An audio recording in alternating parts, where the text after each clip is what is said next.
Meus amados irmãos, a graça e a paz do Senhor Jesus, sejam muito bem-vindos. Para você que não me conhece, meu nome é Bruno Silva e você está no canal Visão Bíblica dos Fatos. Eu quero acompanhar com vocês hoje aqui esse vídeo do pastor Paulo Júnior falando a respeito da série The Chosen. Essa série é uma série que retrata sobre a história de Jesus e os apóstolos de uma forma mais dinâmica e diferente. E o pastor Paulo Júnior é muito conhecido nas mídias sociais por sempre trazer ali mensagens, de certa forma, mensagens polêmicas. E agora ele recomenda e diz para as pessoas não assistirem a série. Acompanha comigo aí, mas antes deixa aquela curtida, inscreva-se se você que é novo por aqui e ative o sininho das notificações. Vamos acompanhar? Hoje vamos ver o pano de fundo da série. O pano de fundo vem de seitas. Sim, a série é distribuída pela Angel Studio e é uma empresa que foi fundada por membros da Igreja de Jesus Cristo dos Santos dos Últimos Dias, a Igreja dos Mormons. Grande parte dos produtores dessa série vem de uma seita muito perigosa, os Mormons. Dentre tantas heresias que os Mormons ensinam, uma das mais terríveis é que Jesus é irmão de Lúcifer. Só para você ter uma ideia do que se trata a teologia dos Mormons. A série The Chosen, também, para você entender, na sua terceira temporada, muitas falas do personagem de Jesus não vêm da Bíblia Sagrada, vêm do livro dos Mormons. Por exemplo, em uma cena, um fariseu se aproxima do ator que representa Jesus e exige que ele renuncie às suas palavras. Então, o ator de Jesus responde aos fariseus: "Eu sou a lei de Moisés." Você não encontra essa declaração de Jesus em nenhuma parte da Escritura, nem do Antigo, nem do Novo Testamento. Mas você encontra uma citação semelhante no livro de Mórmon. No livro de Mórmon, em 3º Nef, capítulo 15, verso 9, está escrito: "Eis que eu sou a lei." Vejam só. Então, as falas do personagem de Jesus no The Chosen, muitas delas são tiradas deste livro, do livro de Mormons. Então você imagina muitos cristãos ignorantes, que não têm discernimento, que não leem a Bíblia, mal vão perceber que estão ficando quebrantados ou que estão impressionados, não com o Jesus bíblico, não com falas das Escrituras, mas com falas extraídas de livros como esse, o livro dos Mormons. O próprio diretor da série, para você ter uma ideia, já disse em entrevista que mais de 90% da série não vem das Escrituras. Só aí já não seria um alerta muito grande para nós não dialogarmos, não flertarmos ou consumirmos uma série dessa? Vamos agora para o segundo ponto, porque nós não devemos assistir a série The Chosen, porque ela é uma violação do segundo mandamento do Decálogo. Meus irmãos, olha, lembrando que essa é a opinião dele, amém? Mas enfim, qual que é a sua opinião? O que você pensa a respeito dessa série The Chosen? Você tem assistido? Deixa aqui nos comentários se você tem acompanhado essa série e o que você acha do que o pastor Antônio Júnior está falando aqui. Você concorda ou você discorda? Fica à vontade para deixar a sua opinião aqui nos comentários, ok? Que está em Êxodo 20, verso 4. Está escrito: "Não fará para ti imagem de escultura, nem semelhança alguma do que há em cima nos céus, nem embaixo na terra, nem nas águas, nem debaixo da terra." Em que consiste esse mandamento? Êxodo 20, verso 4. É uma proibição de representar alguém da Trindade por meio de figuras e representações. Vejamos o que alguns comentaristas dizem a respeito deste versículo. Por exemplo, Richard Gamble comenta: "No segundo mandamento, Deus proibiu qualquer imagem visível dele. Tal imagem interpreta mal a majestade de Deus, bem como a sua espiritualidade." O grande teólogo holandês Herman Bavinck também, ao comentar esse texto, diz: "Retratar Cristo no palco, como se faz, por exemplo, na peça da Paixão em Oberammergau, é absolutamente inadmissível. Ninguém pode expressá-lo ou retratá-lo, mesmo aproximadamente, e por uma ilusão artística artificial. Extrai de nós uma impressão da perfeita santidade de Cristo." Veja só, o Catecismo Maior de Westminster, falando, por exemplo, desse mandamento, faz a pergunta: quais são os pecados proibidos no segundo mandamento? E a resposta é: fazer qualquer representação de Deus de todo ou de qualquer uma das três pessoas, seja internamente em nossa mente, seja externamente em qualquer tipo, imagem ou semelhança de qualquer criatura. Se algum membro da Trindade deve ser retratado, essa não é a maneira que Deus escolheu. É através da sua palavra. Ele é retratado, revelado, demonstrado através da palavra de Deus. E não pelo uso de imagens, não pelo uso de figuras. E por que Deus proíbe isso? Porque Deus é espírito. E porque não há como retratar algum aspecto das três pessoas da Trindade e não ser mal entendido. Sempre nós faríamos uma imagem defeituosa que não retrataria com esplendor, perfeição, algum desses membros. Por exemplo, em Êxodo 32, quando Moisés sobe no Monte Sinai, o que o povo de Israel que ali esperava fez? Criou, ergueu, confeccionou um bezerro de ouro e disse o quê? Esse foi o Deus que nos tirou do Egito. Vejam só, eles imaginaram, eles quiseram definir a imagem de Deus na forma de um bezerro. Portanto, novamente eu repito, esse não foi o meio que Deus escolheu para comunicar a sua verdade, a sua palavra e para se revelar a nós. Foi através da palavra escrita e registrada. E muitos de vocês podem dizer, mas pastor, eu não cometo idolatria ao ver essa série, eu não faço isso, eu não tenho nenhuma veneração, nenhuma devoção para esse Jesus ou para esse ator.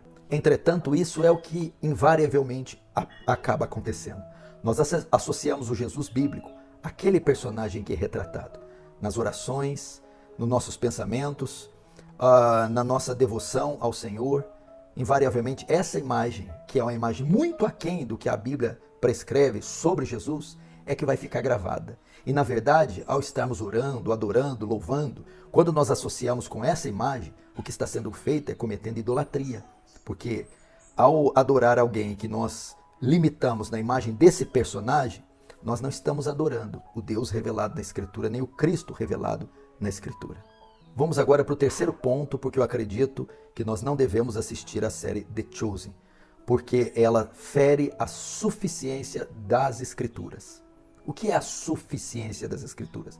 É que a Bíblia toda, de Gênesis a Apocalipse, tudo que Deus registrou é suficiente para tudo que nós necessitamos nessa vida e para a vida eterna.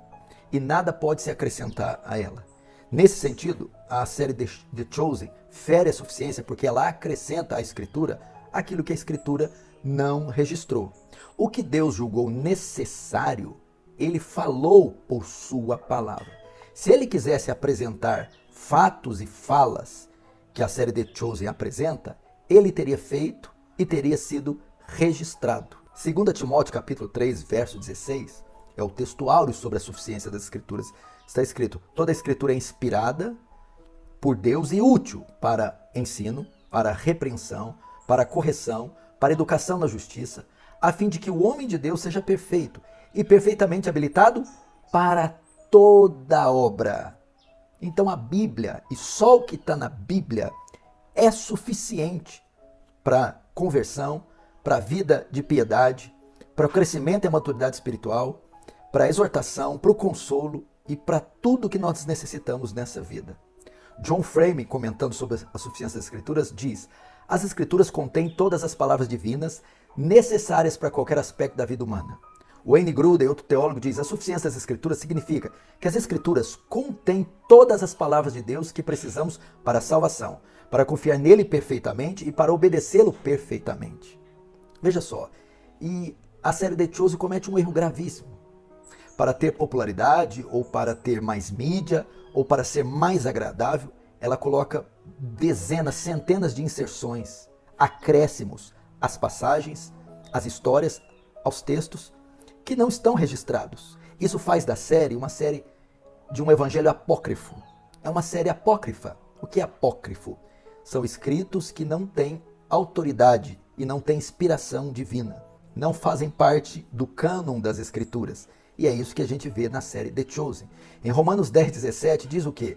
Assim a fé vem pelo ouvir, e ouvir pela palavra de Cristo. É a palavra revelada, registrada e final de Deus que produz fé salvadora. E não as inserções e os acréscimos. Eles não vão produzir fé. Além de ferir a suficiência das Escrituras, outro erro gravíssimo que a série The Chosen comete ao fazer essas inserções é violar a ordem de Deus clara, tanto no Antigo quanto no Novo Testamento, de não acrescentar nem tirar nada das Escrituras. Veja só, em Apocalipse 22, 18 e 19 diz: a todo aquele que ouve as palavras da profecia deste livro, testifico, se alguém lhes fizer qualquer acréscimo, Deus lhe acrescentará os flagelos escritos nesse livro. E se alguém tirar qualquer coisa das palavras do livro dessa profecia, Deus tirará a sua parte da árvore da vida e da cidade santa e das coisas que se acham escritas nesse livro. Apocalipse 22, 18 e 19. Isso não está restrito só ao livro de Apocalipse, porque Deuteronômio já tinha dito isso lá no Antigo Testamento, capítulo 4, verso 1 e 2. Agora, pois, Israel, ouve os estatutos e juízos que eu vos ensino, para o cumprirdes, para que vivais e possuais a terra que o Senhor Deus de vossos pais vos dá. Nada acrescentareis à palavra que vos mando, nem diminuireis dela, para que guardeis os mandamentos do Senhor vosso Deus, que eu vos mando. Deuteronômio 4, verso 1 e 2. E Provérbios, capítulo 30, verso 5 e 6, repete a mesma coisa. Toda a palavra de Deus é pura, ele é escudo para os que nele confiam. Nada acrescentes às suas palavras, para que te não repreendas e seja achado mentiroso. O The Chosen comete gravíssimas violações ao acrescentar coisas às narrativas dos evangelhos que não foram registradas nas Sagradas Escrituras. Como podemos ser edificados com aquilo que Deus não registrou, com aquilo que Deus não confirmou como sendo palavra inspirada e divina? Como podemos ser edificados por isso? Isso é muito perigoso. Um outro ponto da série que eu quero destacar é o desequilíbrio que ela faz das duas naturezas de Jesus. Você sabe que Jesus é 100% homem e 100% Deus. A série faz questão de enfatizar muito mais a humanidade do que a divindade e a autoridade. E quando enfatiza a humanidade, não enfatiza a humanidade do jeito que a Bíblia enfatiza. Eles demonstram um Jesus, na sua parte humana, meio fragilizado, meio cômico e até patético. Porque Jesus foi feito à nossa semelhança, na nossa natureza, ok? Mas não na nossa pecaminosidade. Nós somos tolos, estúpidos, falhamos, erramos, somos desequilibrados, fracos, covardes, por causa do pecado herdado de Adão. Jesus não herdou esse pecado. Então Jesus não era uma figura cômica, como é retratado no The Chosen. Parece que a série faz de tudo para tirar a divindade de Jesus, a autoridade de Jesus. Jesus, sim, era homem, se compadecia das pessoas, mas Jesus também era Deus, na mesma pessoa. E você vê isso em muitas cenas. E isso é muito grave.